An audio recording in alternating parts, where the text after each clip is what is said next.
À suivre, y a-t-il une recette miracle contre le stress au travail? Les universités, les grandes écoles en font une discipline à part entière. Reportage dans un instant. D'abord donc, si vous êtes sur le point de prendre quelques jours de vacances, ce qui suit peut vous concerner directement. Sentiment de dévalorisation, dépression, absentéisme, le stress au travail est une réalité reconnue depuis plusieurs années. On en parle, oui, mais que fait-on? Eh bien voilà la nouveauté, l'enseignement supérieur s'en mêle. Qui est visé, qui est concerné? Les futurs dirigeants, les futurs managers, ceux qui stressent les autres et qui ressemblent parfois eux-mêmes à des piles électriques. Opération anti-stress, dossier signé Perrine Bonnet, Alexis Jacquet. Ok, alors moi, vendredi, j'ai travaillé sur le dossier PIA, donc ça c'est en cours. Le lundi, ça démarre comme ça.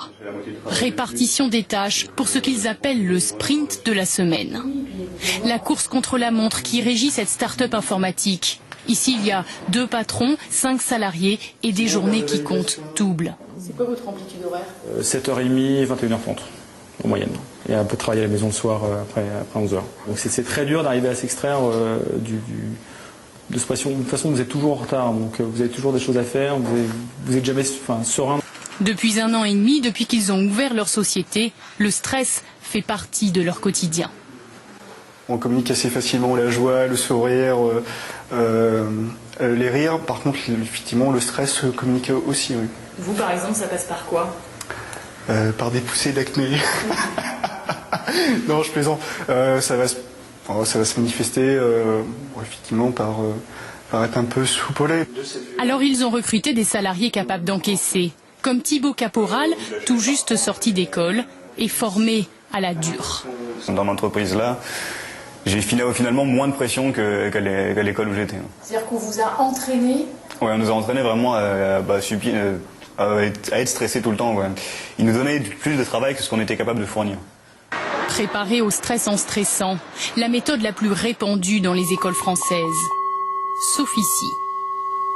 Ces professeurs en pleine méditation enseignent dans une grande école de management. Ils participent à un programme pilote pour former une nouvelle génération. Mon espoir, ce serait qu'on forme en tout cas des managers qui soient capables de mettre un peu plus de joie, un peu plus de contentement, un peu plus d'humain, un peu plus de capacité à entendre l'autre.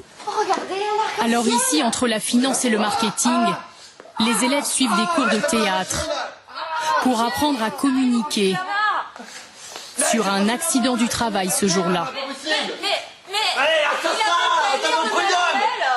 Et peuvent à tout moment aller faire mesurer leur propre niveau de stress. Un petit capteur à l'oreille pour prendre le pouls et sur l'écran le rythme cardiaque qui s'emballe quand on parle d'examen à cette étudiante. Voilà, j'enseigne. J'ai des trous de mémoire et j'ai même du mal des fois à terminer mon devoir parce que je perds du temps. La formatrice va alors lui apprendre des techniques de respiration. Soufflez comme un ballon qui se dégonfle. Ensuite, vous reprenez votre respiration lentement. Je me suis rendu compte que même dans la vie de tous les jours, c'est-à-dire que quand je me sens un peu agacée, eh ben, j'utilise ce moyen-là en fait pour me calmer. Un plan anti-stress mis en place en 2009 pour répondre à une urgence, selon ce directeur d'école. Il suffit de lire la presse, il suffit de regarder les journaux télévisés. On a vu, et c'est malheureusement au sens propre du terme, on sait que désormais l'entreprise peut être mortifère, c'est-à-dire qu'elle peut laisser des morts au passage. Mais cette formation reste une exception. En France, il n'y a que 2 écoles de management qui ont intégré la gestion du stress à leur programme.